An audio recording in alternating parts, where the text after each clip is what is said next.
So, uh,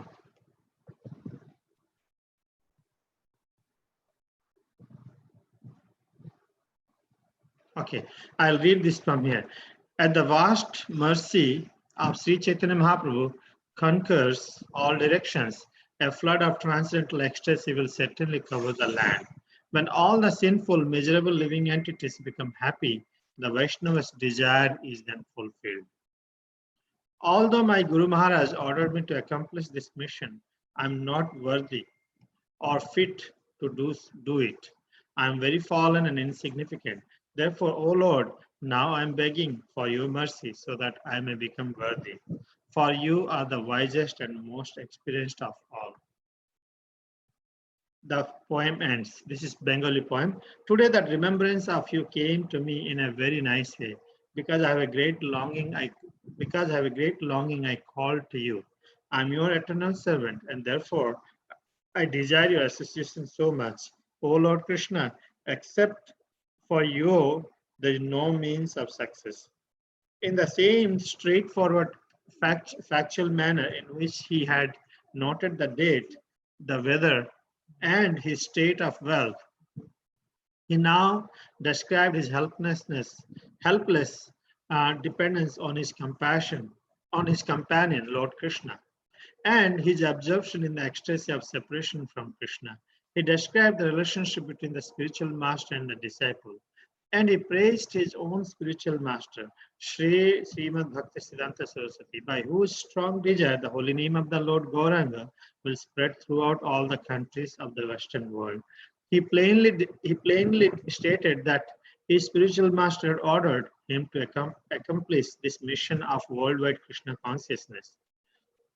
And feeling unworthy, he prayed to the Lord Krishna for strength.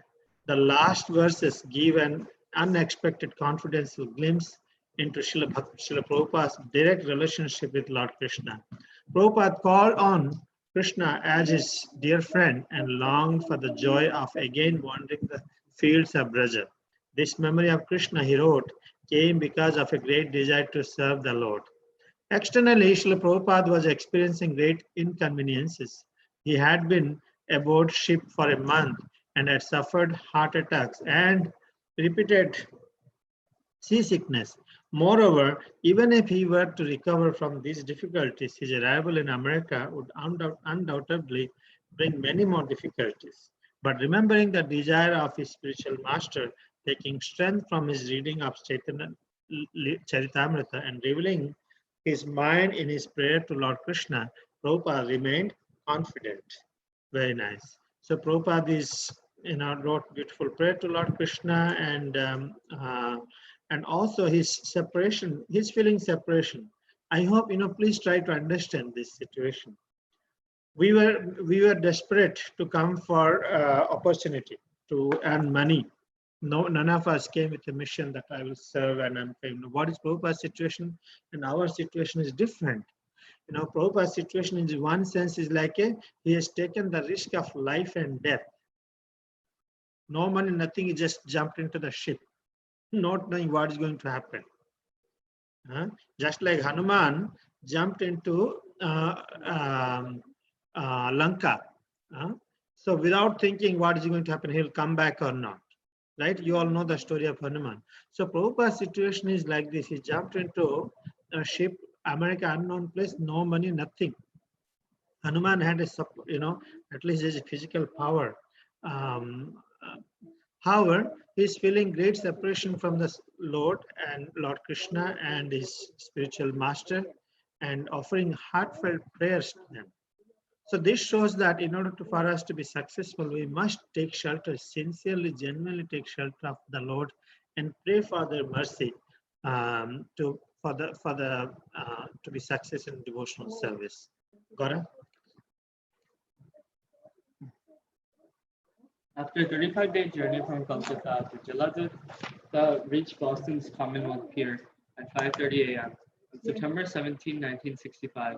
The ship was to stop briefly in Boston before proceeding to New York City. Among the first things Srila Prabhupada saw in America were the letters A and P painted on the pierfront warehouse.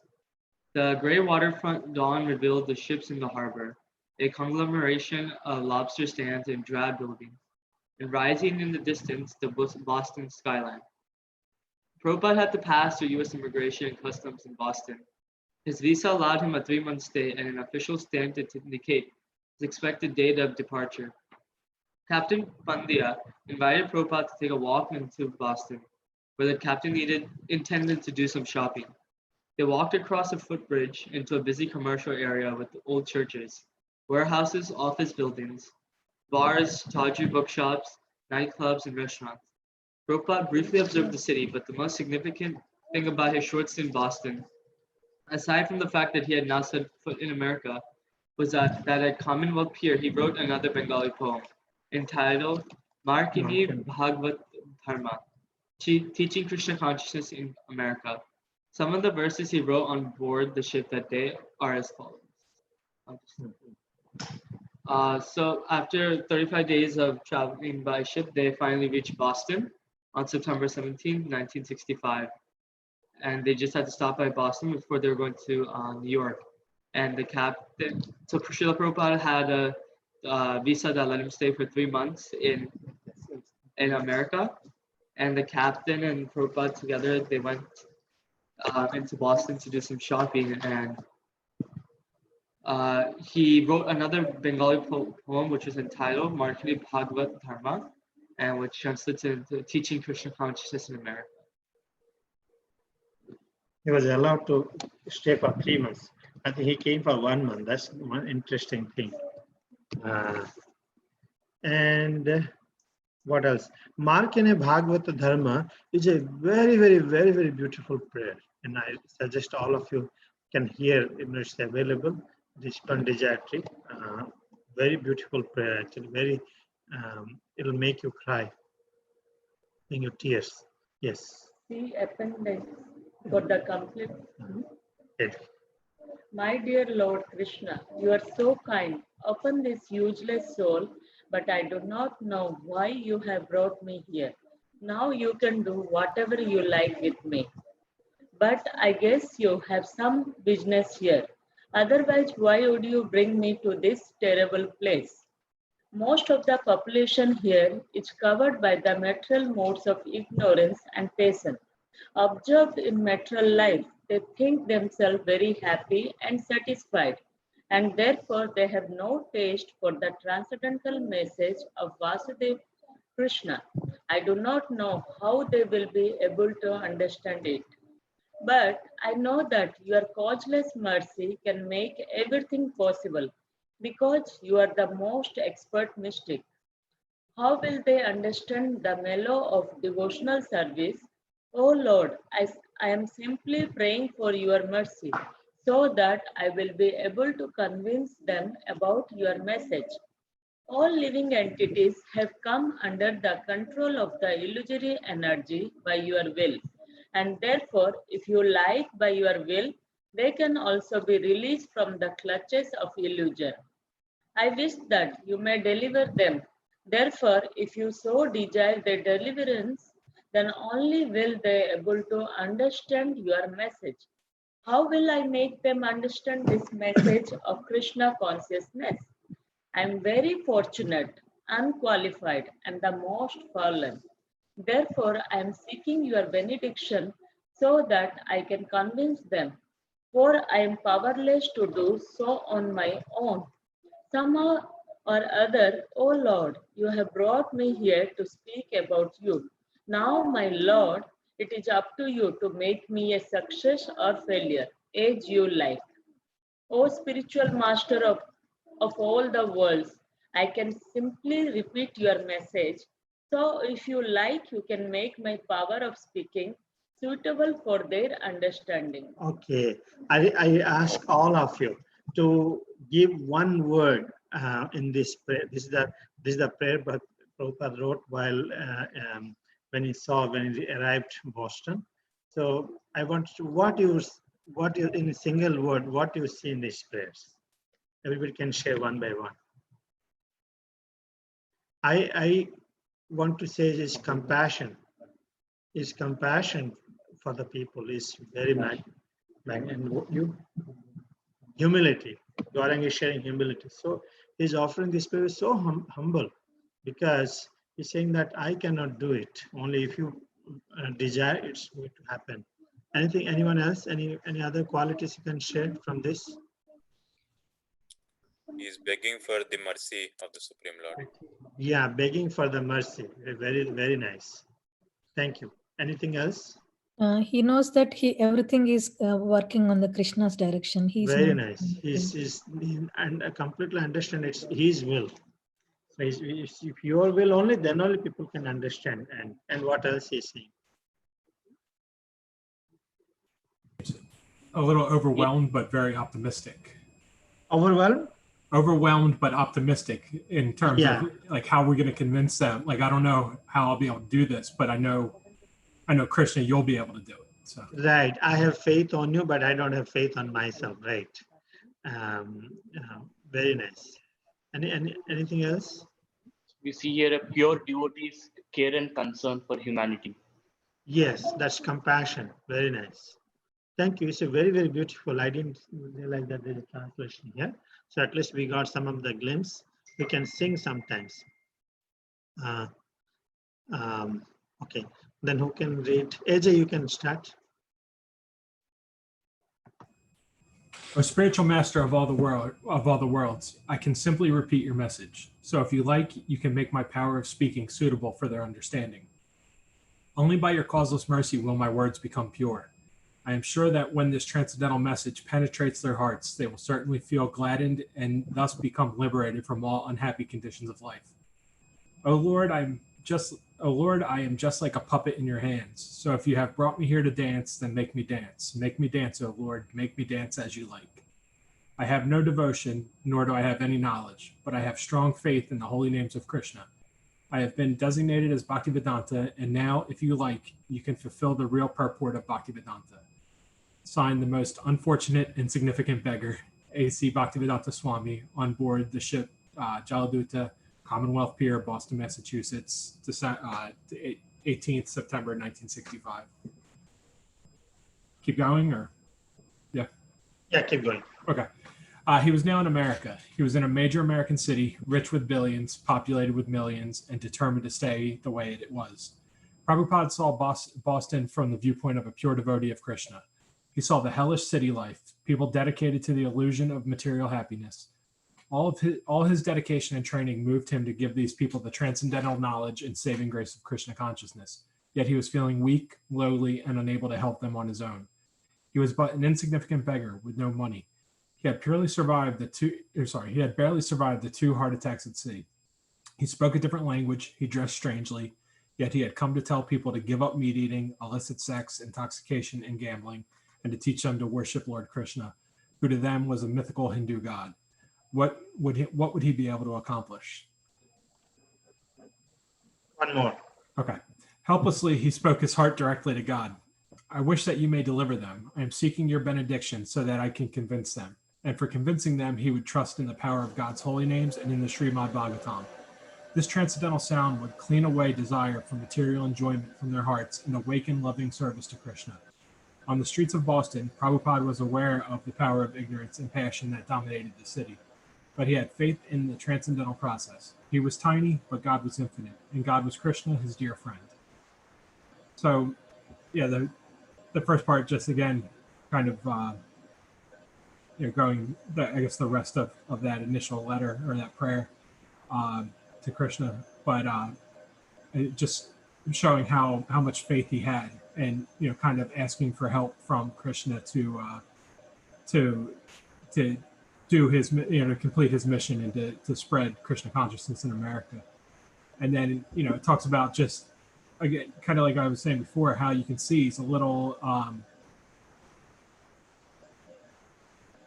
not disheartened, but I guess maybe a little overwhelmed by what he's seeing in Boston. And just like you said, it's a hellish city, right? And everybody's there is dedicated to chasing material happiness and to pleasing the sense objects. And he's just a foreigner who doesn't even, he barely speaks the language. He's showing up in his robes, and he's going to tell people to pretty much give up what's standard fare in America, right? Meat eating, illicit sex, drinking, gambling, and tell them to worship, a blue god, right? From a blue Hindu god. So, I could definitely see why he would be overwhelmed there. So again, he just continues to pray to Krishna, saying, "Hey, I need you to help me deliver them, right? If that's what your wish is, I'm going to do whatever you need me to do." And his plan again was, through chanting the holy names and getting them to read Srimad Bhagavatam, that would be the path forward to liberation. So. Thank you, Ajay. Very nice. Yes. Yeah. Cyclone too. Sure, Prabhu. Hare Krishna. On the 19th of September, the Jaladuta sailed into New York Harbor and docked at Brooklyn Pier at 17th Street. Srila Prabhupada saw the awesome Manhattan skyline, the Empire State Building, and like millions of visitors and immigrants in the past, the Statue of Liberty. Srila Prabhupada was dressed appropriately for a resident of Vrindavan.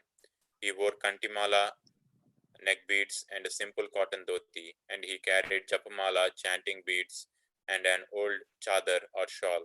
His complexion was golden, his head shaven, shika in the back, his forehead decorated with a whitish Vaishnava tilaka. He wore pointed white rubber slippers, not uncommon for sadhus in India. But who in New York had ever seen or dreamed of anyone appearing like this Vaishnava? He was possibly the first Vaishnava sannyasi to arrive in New York with uncompromised appearance. Of course, New Yorks have an expertise in not giving much attention to any kind of strange new arrival. Srila Prabhupada was on his own. He had a sponsor, Mr. Agarwal, somewhere in Pennsylvania. Surely someone would be here to greet him, although he had little idea of what to do as he walked off the ship onto the pier. I did not know whether to turn left or right. He passed through the dockside formalities and was met by a representative from Travelers Aid, sent by the Agarwals in Pennsylvania, who offered to take him to the India ticket office in Manhattan to book his return passage to India. So here, the Jaladuta has sailed into the New York harbor, and then at Brooklyn Pier, he saw millions of, basically he saw the Manhattan skyline, the Empire State Building, and the Statue of Liberty. It explains Prabhupada's attire. He wore kantimala, he had japamala, cotton dhoti and chadar, and he had a tilak, shika, and head shaven, and he had rubber slippers. This was probably the first time a Vaishnava sannyasi came to New York, but New Yorkers don't pay much attention, so they wouldn't have recognized him. And then he did not know when he got off the ship where to go, so he just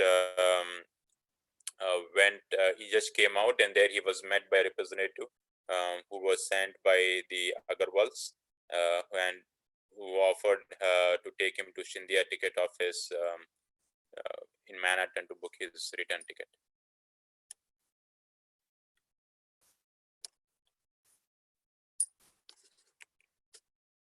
At the India office, Prabhupada spoke with the ticket agent Joseph Forster, who was impressed by this unusual passenger's Vaishnava appearance, his light luggage, and his apparent poverty. He regarded Prabhupada as a priest. Most of India's passengers were businessmen or families. So Mr. Forrester had never seen a passenger wearing the traditional Vaishnava dress of India. He found Srila Prabhupada to be a pleasant gentleman who spoke of the nice accommodations and treatment he had received aboard the Jaladuta. Prabhupada asked Mr. Forrester to hold space for him on a return ship to India. His plans were to leave in about 2 months, and he told Mr. Forrester that he would keep in touch. Carrying only 40 rupees cash, which he himself called a few hours spending in New York, and an additional $20 he had collected from selling 3 volumes of the Bhagavatam to Captain Pandya. Srila Prabhupada, with umbrella and suitcase in hand, and still escorted by the traveler's aid representative, set out for the Port Authority bus terminal to arrange for his trip to Butler.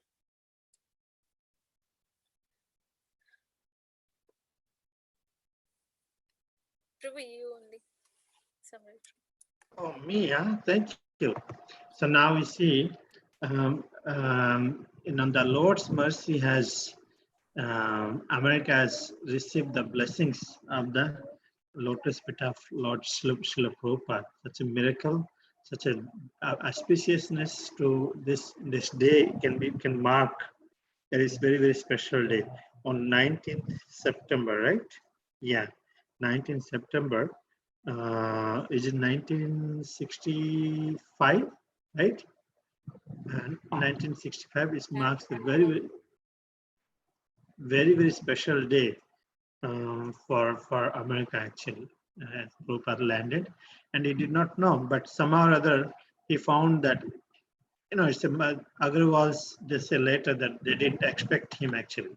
They thought anyway he said he will come. So he got a traveler's aid sent by Agarwal's in Pennsylvania. And when he says that the ticket, he had to book his return ticket also, So Joseph Forster, who is actually the ticket agent, he was very impressed by passengers Vaishnava appearance because it's unusual. They have never seen in his life. Everybody comes with dress suits and everybody, like families, businessmen, they come to America, they dress up like them. But he's coming in very different form. All of us also do. As soon as you want to come to America, we have American shopping begins. But for Prabhupada, it's not. Never seen a passenger wearing traditional Vaishnava dress. He found Prabhupada to be a very pleasant gentleman who spoke of the nice accommodations and treatment he had received aboard the Jaladuta. So Prabhupada asked Mr. Forster to hold space for him on a return ship. His plan was to leave in about 2 months, and he told Mr. Forster that he would keep in touch. Carrying only 40 rupees cash, this says he carries only 40 rupees cash, which he himself called a few hours spending in New York, and an additional $20 he had collected from the selling 3 volumes. So Captain Pandya actually bought a set of Srimad Bhagavatam out of 200 sets Prabhupada bought. There he got pointed. This is what is the material asset he had when he landed to America actually. Well, sorry, was the fact that I think it's interesting that the first thing they did when they got off the boat was the guy sent them to buy a ticket to go home. Was that like the original plan, you think, or was that 2 months kind of a contingency of like, hey, if this is going to be hard, this might not work, let's plan on 2 months. Yeah, I just think it's funny. It's like, welcome to America, go buy a ticket to head back now. Right. But maybe that is the custom. They wanted to see the return ticket or something. I don't know. Yeah. Oh, you know what? I bet you're right, because he only had a temporary visa, so maybe that's what it was. Okay. Yeah. But yeah, now also when we come to America, now also the still same custom. They will ask, when are you going back? Yeah. I don't know. Yeah, in America, we were asked actually, when are you going back? Now also. So I think it's every country, if you're not citizen, they ask the same thing. Okay, yeah, that makes sense. Yeah. So with this, we finish that chapter 12. Let's begin his wonderful journey in America with chapter 13. I'll read this one, chapter 13. Butler, Pennsylvania, the first testing ground. By the grace of Lord Krishna, the Americans are prosperous in every respect. They are not poverty-stricken like the Indians. The people in general are satisfied so far as their material needs are concerned, and they are spiritually inclined. Prabhupada is talking about 1965 in America, I'm materially satisfied.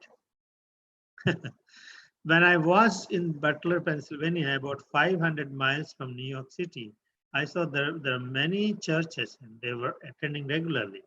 This shows that they are spiritually inclined. I was also invited by some churches and church-governed schools and colleges, and I spoke there, and they appreciated it and presented me some token rewards. When I was speaking to the students, they were very eager to hear about the principles of Srimad Bhagavatam.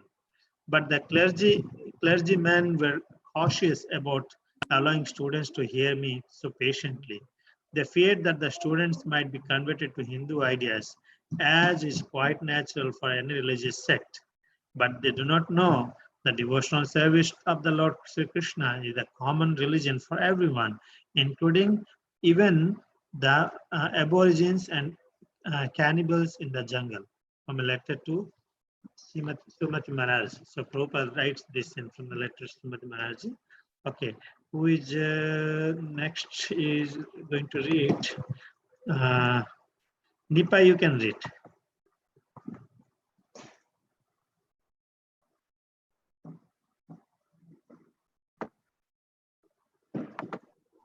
The bus came swinging out of the terminal into the daylight of midtown Manhattan, riding along in the shadows of skyscrapers, through asphalt streets crowded with people, trucks, and automobiles, and into the heavy traffic bound toward the Lincoln Tunnel.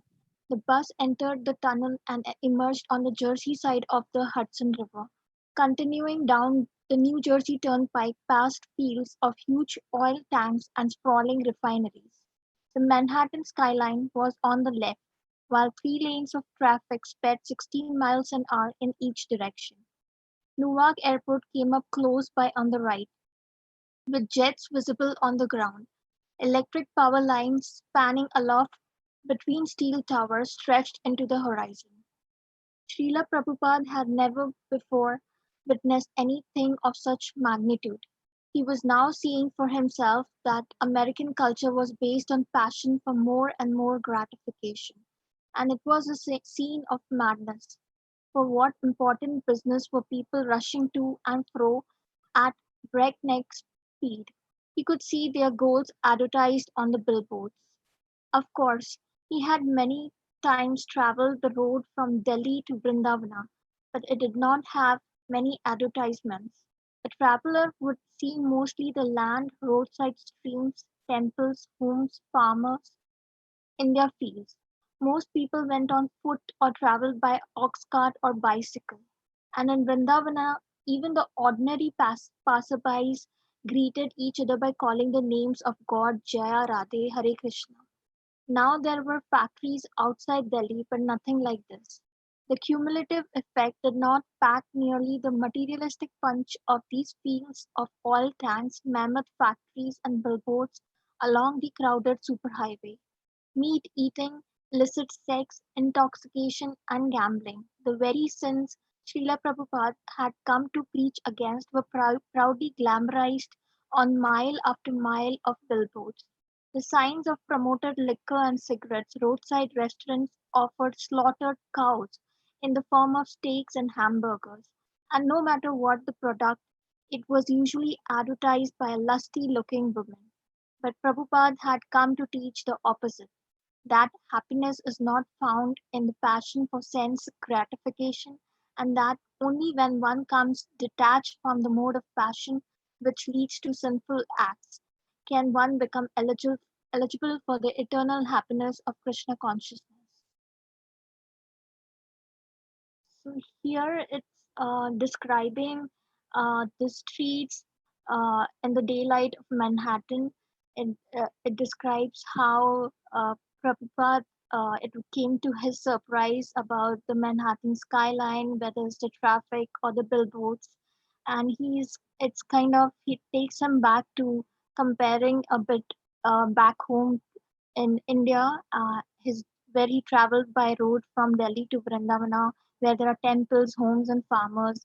And when he sees, it is a little bit of shock for him because what he came with the intention of preaching was way against what it was glamorized in US on the streets, on the billboards of the signs of liquor, cigarettes, and he came exactly to preach opposite of going against cigarettes, liquors, gambling, illicit sex, and he could also observe the uh, magnitude it had on people, and that's why his teaching was like he wanted to preach exactly opposite to it, uh, uh, where it is like a detached from mode of passion, which uh, one can like if you are detached and away from all those things, you can become eligible for eternal happiness of Krishna consciousness.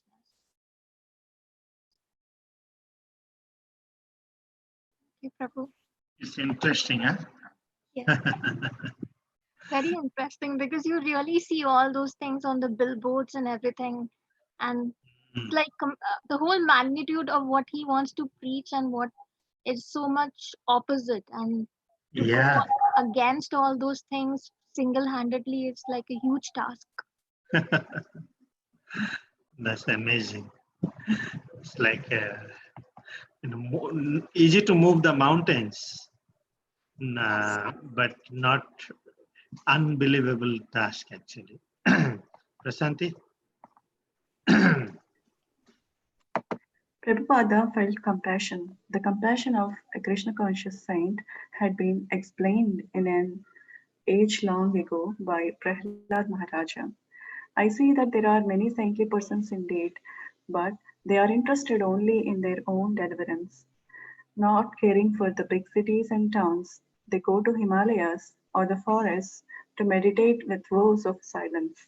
They are not interested in delivering others. As for me, however, I do not wish to be liberated alone, leaving aside all these poor fellows and rascals. I know that without Krishna consciousness, without taking shelter of your lotus feet, one cannot be happy. Therefore, I wish to bring them back to shelter at your lotus feet. The scenery gradually changed to Pennsylvania countryside, and the bus sped through long tunnels in the mountains. Night came, and it was late after 11 when the bus entered the heavily industrialized Pittsburgh area. On the shore of the Allegheny River, Srila Prabhupada could not see the steel mills clearly, but he could see their lights and their industrial fires and smoking stacks. Millions of lights shone throughout the city's prevailing dinginess. When the bus finally pulled into the terminal, it was past midnight. Gopal Agarwal was waiting with the family Volkswagen bus to drive Prabhupada to Butler, about 1 hour north. He greeted Prabhupada with folded palms and welcomed Swamiji, bowing from the waist several times. It was not any of Gopal's doing. His father, a Mathura businessman, was a fondness for sadhus and religious causes, had requested him to host the Swamiji. This wasn't the first time his father had arranged for a sadhu acquaintance to come to America.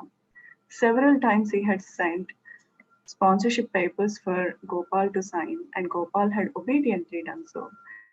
But nothing had ever come of them. So when the sponsorship letter for A.C. Bhaktivedanta Swami had come, Gopal had promptly signed and returned it, thinking that this would be the last they would hear of it. But then, just a week ago, a letter had come. Sally Agarwal had opened it and then, in alarm, called to her husband, "Honey, sit down, listen to this. The Swami is coming." Srila Prabhupada had enclosed his picture so that they would not mistake him. The Agarwals had looked curiously at the photograph. There'll be no mistake there, Gopal had said. Interesting, huh? Prabhupada kept the picture, so there won't be. Prabhupada thought it's, it's Delhi airport. No identification needed. Yeah, please go ahead. So the bus arrived in the Pennsylvania countryside, which is the heavily industrialized Pittsburgh area. And then finally, he came to the place at midnight, and Gopal Agarwal was waiting with his family to invite Prabhupada, and he also bowed several times and welcomed him. And it also describes that this is not the first time that Gopal invited sadhus. Several times his father has asked him to sign the sponsorship letter, and he did it several times before. And this time they were thinking that he is not going to arrive, but finally the letter came that he is coming, and his wife got the letter and said that Swami is coming. He also sent the picture, and Gopal said there won't be any mistake in finding him.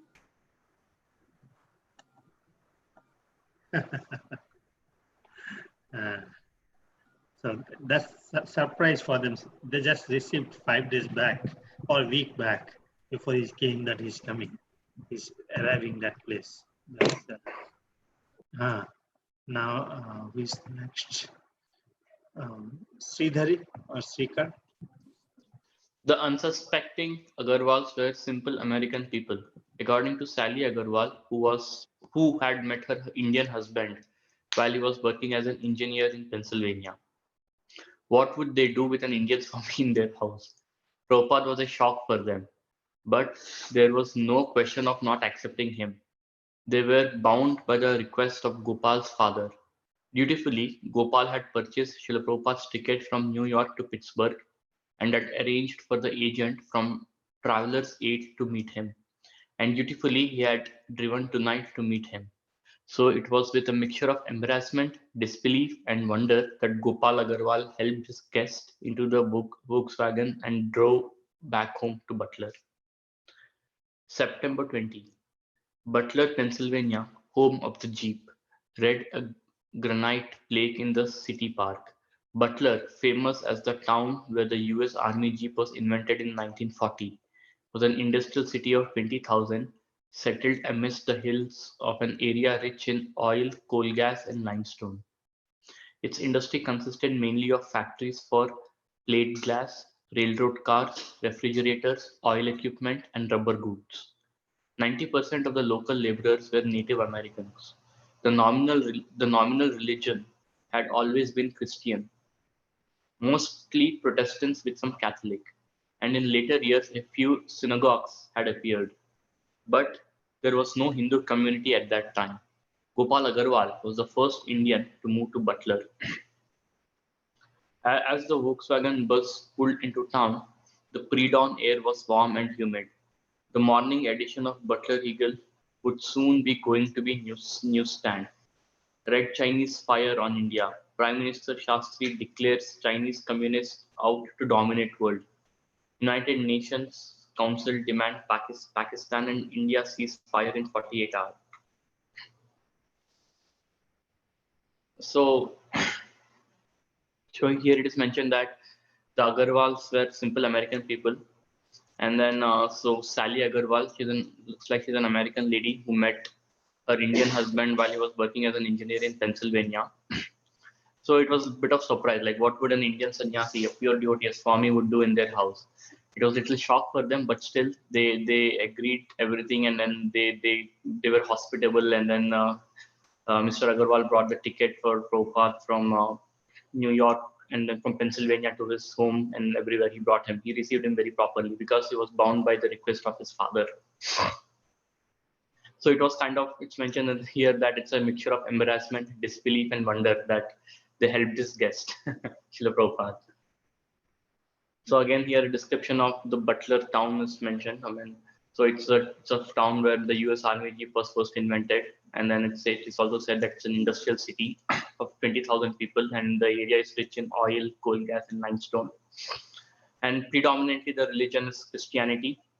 And then there was no Hindu community at all. But Gopal Agarwal was the first Indian to move to Butler.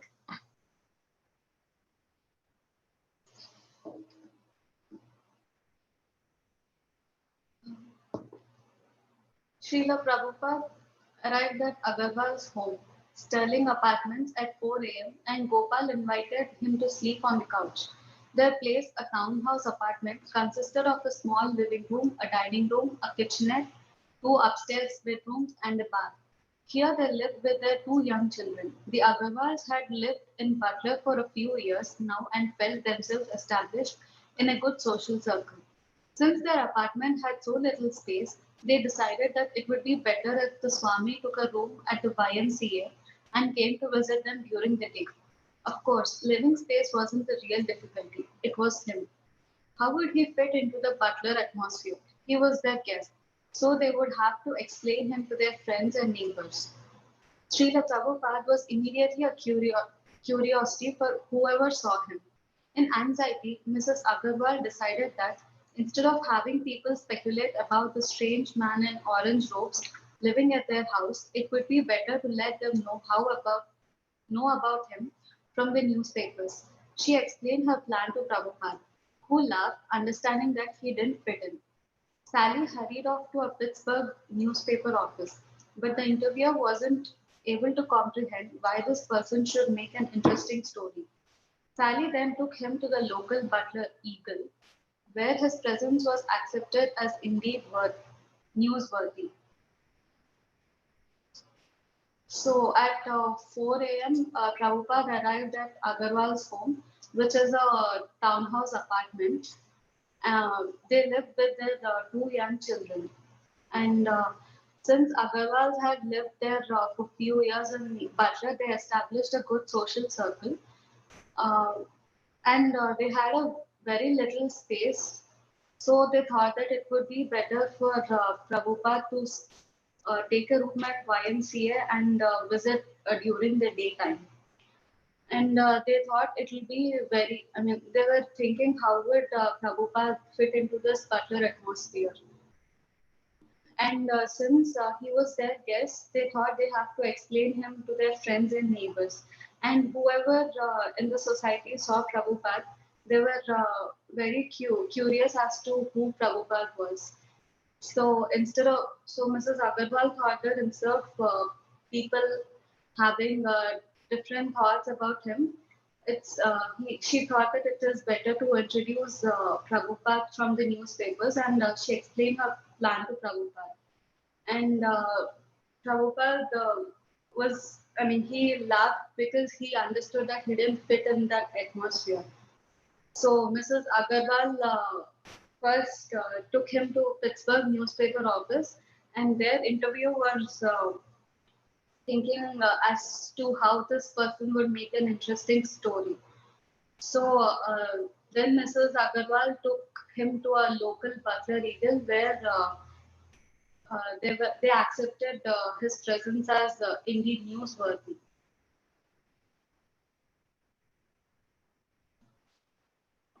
Yes, thank you. Swati Mataji, you can read.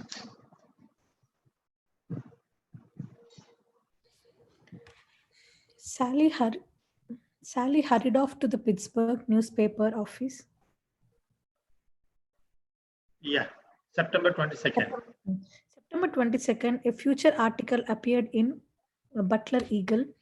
In fluent English, devotees of Hindu cult explained commission to the visit the West. A photographer has came to the Agarwal's apartment and has taken a picture of Srila Prabhupada standing in the living room holding an open volume of Srimad Bhagavatam. The captain read, Ambassador of Bhakti Yoga. The article began. A slight brown man in faded orange drapes and wearing white bathing shoes stepped out of a compact car yesterday and into the Butler YMCA to attend a meeting.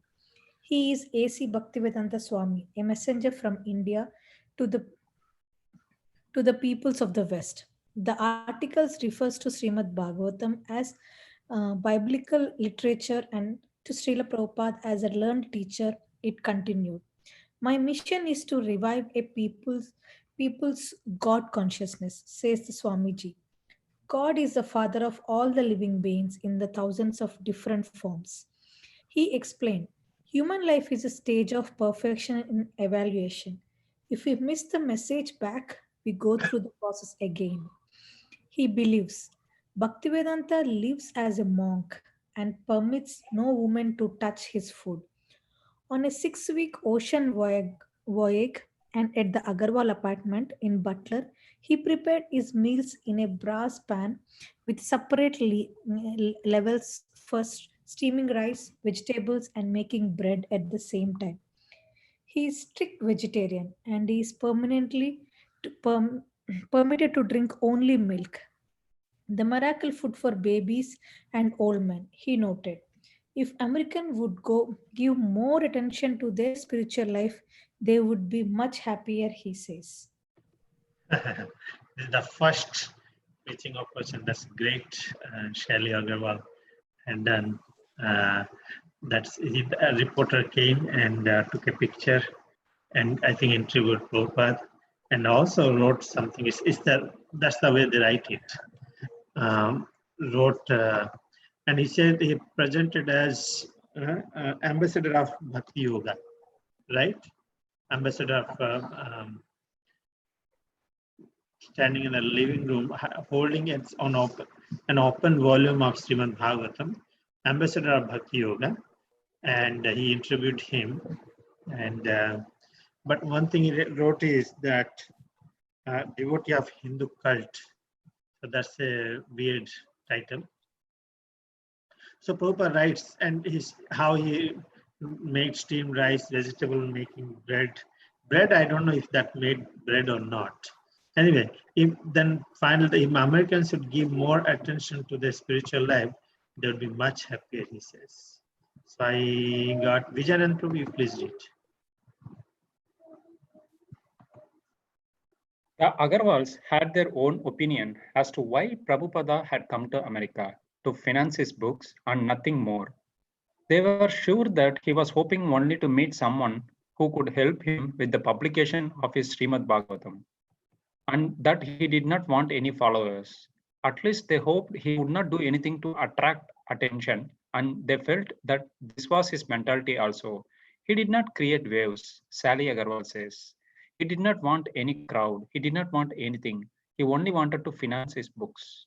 Perhaps Prabhupada, seeing their nervousness, agreed to keep a low profile out of consideration for his hosts. At Prabhupada's request, however, Mr. Agarwal held a kind of open house in his apartment every night from 6 to 9.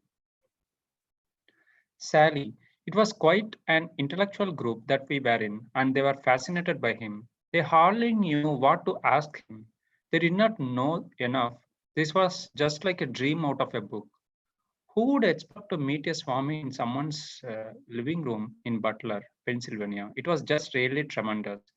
In the middle of middle-class America, my parents come from quite a distance to see him.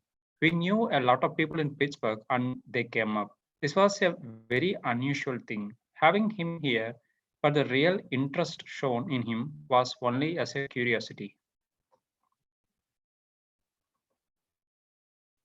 Okay, so okay, I can read. He had a typewriter, which was one of his. He had a typewriter, which was one of his few possessions, and an umbrella. That was one of the things that caused a sensation. That he always carried an umbrella, and it was little chilly, and he was balding. So he always wore this hat that someone had made for him, like a swimming cap. It was a kind of sensation, and he was so brilliant that when he saw someone twice, he knew who they were. He remembered he was a brilliant man. Or if he met them in an apartment and saw them in a car, he would remember their name and he would wave and say their name. He was a brilliant man. All the people liked him. They were amazed at how intelligent he was. The thing that got them was the way he remembered their name and his humorous way. He looked so serious all the time, but he was a very humorous person. He was forbidding his looks, but he was very charming. So this has just described like what kind of like reaction or what happened in the apartment on the behavior of the people over there. So the Agarwals, basically the host, they thought that basically their opinion was like they were wondering why he came to America, and maybe it was to finance his books and nothing more. And they know that he wanted to do more publication of the Srimad Bhagavatam, but he did not want any followers and he did not want any crowd or any attraction. And due to the nervousness of the host, Prabhupada decided to keep a low profile, and he did not expose much. And at his first public preaching started at their apartment. Basically, Mr. Agarwal arranged for a open house, which happened daily, like night 6 to 9. And a lot of intellectual people who are living in the apartment, they came to the meeting, but they were very curious, and they were really not know like what to ask, because this is something totally new to them. But they came regularly and saw him due to curiosity. And also they were like curious for his possession also, like because he had a typewriter and also an umbrella. And he always carried an umbrella, and it was like a sensation. And one good thing is Prabhupada remembered the names of the people, and he was able to recognize people at the second meet. Let's say like if he saw them for the first time, and the next time if he saw them in a car or somewhere like opposite, he just waved the hands and with a smile, as well as he tries to he remembers their name. And they found that he's like very intelligent, and also he was like very humorous, but he was like very serious all the time, and he was looking very charming.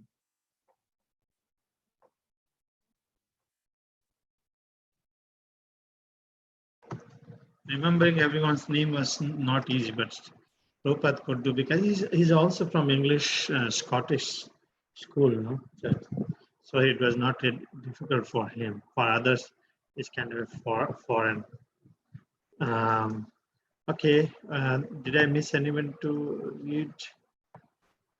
It's my turn. Okay. He was the easiest guest I have had in my life, because when I couldn't spend time with him, he chanted, and I knew he was perfectly happy. In America, people get nervous, right, to host. So they think that we have to do so many things like that. So he's feeling relief that, oh my God, I don't have to do all these things. I knew he was perfectly happy. When I couldn't talk to him, he chanted. He was so easy, though, because I knew he was never bored. I never felt any pressure or tension about having him. He was so easy that when I had to take care of the children, he would just chant. It was so great. When I had to do things, he would just be happy chanting. He was a very good guest. When the people would come, they were always smoking cigarettes, but he would say, pay no attention, thinking nothing of it. That's what he said. Think nothing of it, because he knew we were different. I didn't smoke in front of him. I knew I wasn't supposed to smoke in front of Gopal's father, so I sort of considered him the same. He didn't make any problem for anybody. One evening, a guest asked Prabhupada, "What do you think of Jesus Christ?" That's interesting. And Prabhupada replied, "He is the Son of God." Then he added that the guest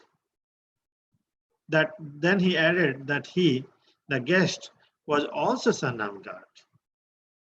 Everyone was interested to hear that Swami accepted Jesus Christ as the Son of God. Gopal, his intent was not to have you change your way of life. He wasn't telling anybody they should be vegetarian or anything. All he wanted you to do was to follow what you are, but be better. He didn't stress that he should give up many things.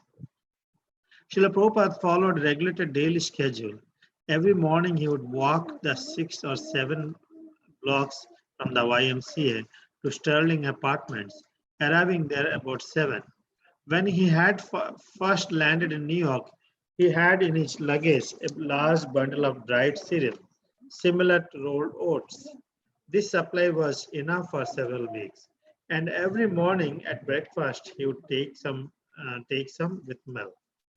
At 7:45, Gopal would leave for work, and around 9:30, Prabhupada would start preparing his lunch in the kitchen.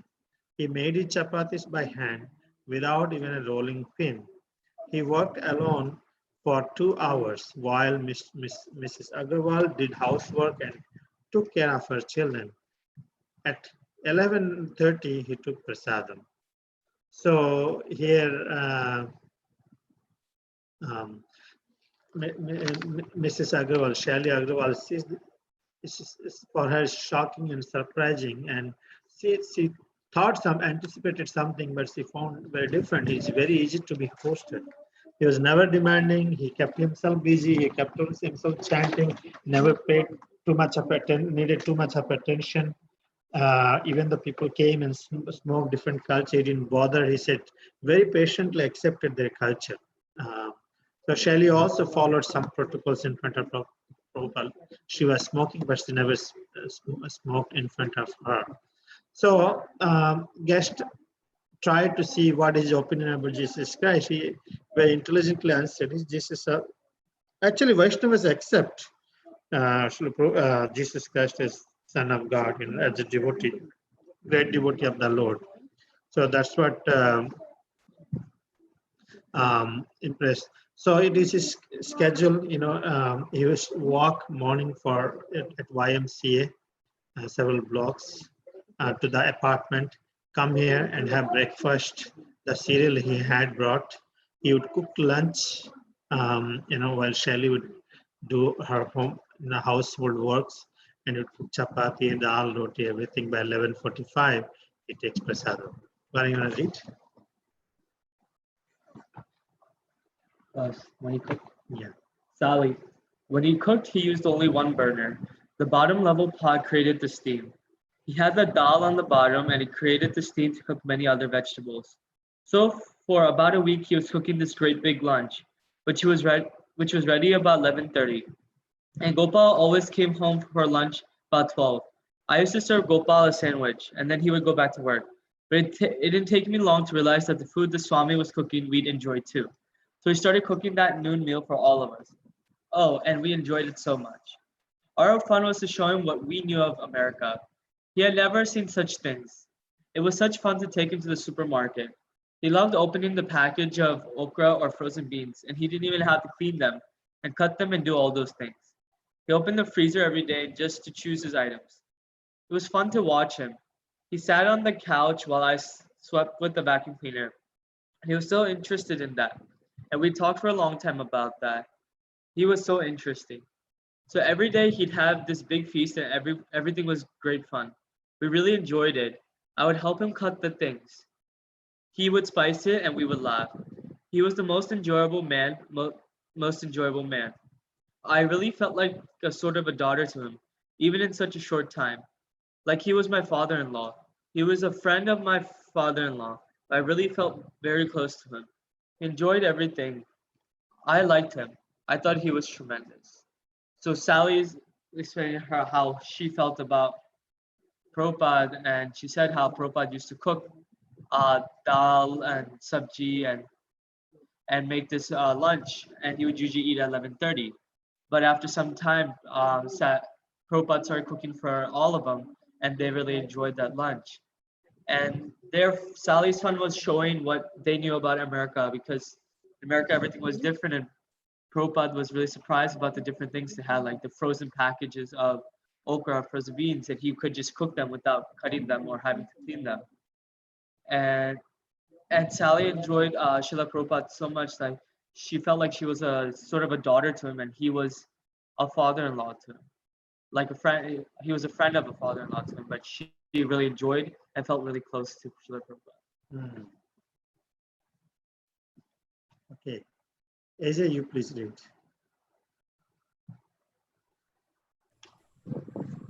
After lunch, Prabhupada would leave about 1 p.m. and walk to the YMCA, where the Agarwals figured he must have worked at his writing until 5. He would come back to their apartment about 6 in the evening after they had taken their meal. They ate meat, so Mr. Agarwal was careful to have it cleared away before he came. When one night he came early, she said, "Oh, Swamiji, we have just cooked meat, and the smell will be very disagreeable to you." But he said, "Oh, think nothing of it, think nothing of it." In the evening, he would speak with guests. The guests would usually take coffee and other refreshments, but he would request a glass of warm milk at 9 o'clock. He would stay speaking until 9:30 or 10, and then Mr. Agarwal would drive him back to the YMCA. Prabhupada would also do his own laundry every day. He washed his clothes in the Agarwal's bathroom and hung them to dry outside. He sometimes accompanied the Agarwals to the laundromat and was interested to see how Americans washed and dried their clothes. To Sally, he seemed very interested in the American ways and people. Sally, our boy Bridge was 6 or 7 months old when the Swami came, and the Indians loved boys. The Swami liked Bridge. He was there when Bridge first stood. The first time Bridge made the attempt and actually succeeded, the Swami stood up and clapped. It was a celebration. Another time, our baby teethed on Swami's shoes. I thought, oh, these shoes, they've been all over India and my kid is chewing on them. You know how a mother would feel.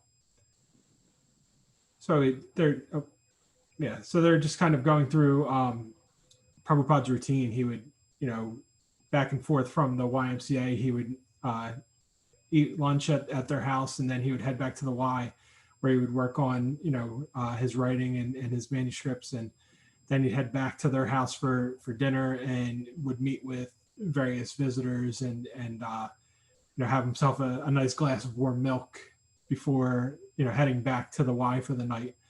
And also he was just trying to not get accustomed to, but just, was, I guess, somewhat amused to see typical, the way things were done in America versus what he was used to in India, where he's washing his clothes in the bathroom. He's then watching Americans go to the laundromat and wash and dry their clothes in the machines instead. So it's just probably culture shock. And finally, then, just gets into Prabhupada's love of children and how excited he was for the milestones that the Agarwal's child accomplished while he was there. Yes, very, very much. See how he was, that one person comes from the best of the cultures, is a sannyas. Is very, very disciplined, very, very regulations. They won't meet human, they won't see the human, they won't eat, they won't touch meat. Now here the Swami, who is tolerating all of them, very, very patiently, actually, in a compassionate way. So this one somebody has to read this one, right? Nipa, you can read from here.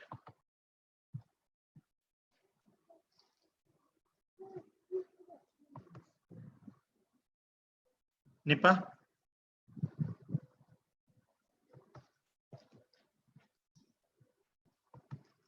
Okay. Prasanthi, you can read. Yeah. Oh, Nipa, no, you can Prabhu, read. I'm Yeah. back. Like, Read. Yeah. actually, in almost every night, he used to sit in the next door neighbor's backyard. We sat out there sometimes with him, or we stayed in the living room. One time, something happened with our little girl, Pamela, who was only 3 years old. I used to take her to Sunday school, and she learned about Jesus in Sunday school. Then, when she would see Swamiji with his robes on and everything, she called him Swami Jesus. And this one time, when it first dawned on us what she was saying, she called him Swami Jesus, and Swami smiled and said, "And a little child shall lead them." It was so funny. Prabhupada spoke to various groups in the community. He spoke at the Lions Club in the early October and received a formal document. Be it known that A.C. Bhaktivedanta Swami was a guest at the Lions Club of Butler, PA, Pennsylvania as an expression of uh, appreciation for services rendered. The club tenders this acknowledgement. He also gave a talk at the Y and at Street Fidelis Seminary College in Herman, Pennsylvania. He spoke regularly to guests at the Agarwal home. When Professor Larson, the chairman of philosophy department at Slippery Rock State College, read in the Butler Eagle of a visiting Indian Swami and Vedic scholar, he phoned the Agarwal's home to invite Prabhupada to lecture on campus. So here it says that when Prabhupada was staying at Agarwal's, and their little girl Pamela, who was 3, she saw Swamiji in his robes. She would call him Swami Jesus. And on this thing, Prabhupada smiled and said, "The little child shall lead them." It was funny at that moment. Prabhupada spoke in various communities like Lions Club in October. He was given an expression of appreciation from the club. He also gave a talk at YN and Street Seminary College.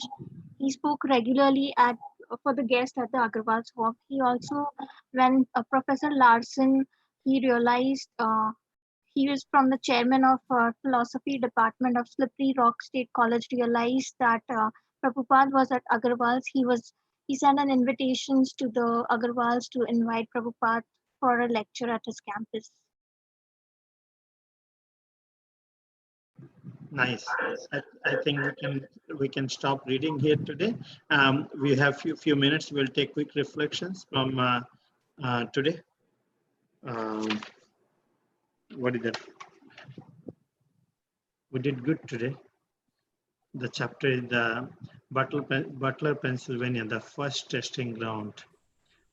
Right, as Prabhupada lands at Boston, arrives, then from there he wrote the prayers.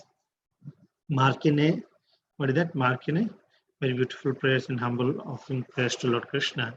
Then from there he came to Brooklyn, right, New York, Brooklyn, and there he was received by the travel. What do you call that one? Travel agent, not. I think they call him a travel aid. Travel?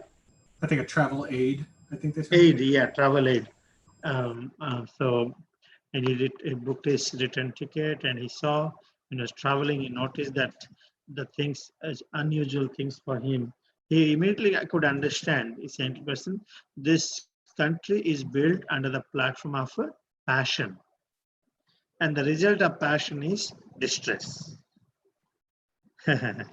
But basically, if we accept only, we will end up with distress only in America. Even though he noticed that, he was very impressed that people don't have a problem with money, billionaires, millionaires, so much facility they have. But his conclusion is, after seeing that this country was built on the platform of passion, seeing all these roads and everything, and he arrived where? Pittsburgh, and there Mr. Gopal Agarwal was waiting with his Volkswagen, and then dropped to Butler, Pennsylvania, and 4 a.m. in the morning they arrived. It was shocking and embarrassing. They don't know what to do. They just, they don't know what to do about this. It's like a different person, a person from different planet for them. And unusual, but they tried to put him in YMCA, and she immediately put in the newspaper. Any other comments? So I had to look up where Butler, Pennsylvania was, and it's out like in the middle of nowhere, out towards Western PA. And so as they call it, like that's the name of the chapter, is like the first testing ground. Even then, I'm sure we'll get into it as the book goes on, but like getting adapted in Butler is still going to be insanely different than getting, than preaching in New York. So it's like it's just he's going to see the full dichotomy of both, right? Of the vast difference of how America can go from kind of middle Pennsylvania, which is typically kind of suburban / rural, and then after this he's gonna end up on the Lower East Side with the homeless and the punk rock kids and the hippies up there. So it's kind of an interesting start to his mission to be out there and then to end up in New York eventually. Yes, thank you. Anyone else? How he adjusted to their life. Yeah, how he adjusted accommodated himself, adjusted whatever without complaining. Shelley also liked his company, cooking and everything. She felt very relieved. She didn't felt a burden. In America, hosting someone for a month is very hard. but she didn't felt that they had a misconception that Swami has come to raise funds for his books. Maybe their father, Mr. Agarwal, has conveyed like similar kind of message. So that's why they had those impressions in their mind. So he was invited by Dr. Larson, Professor Larson, right, at State College. He was invited at Lions Club, YMCA, and open house in his apartment.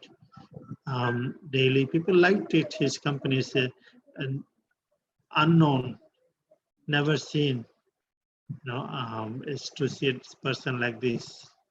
So thank you so much. It's 8:45. Very, very grateful. We'll continue tomorrow. Hare Krishna. Srila Prabhupada ki jai. Prabhupada Lilamrita ki jai. Thank you. Hare Krishna.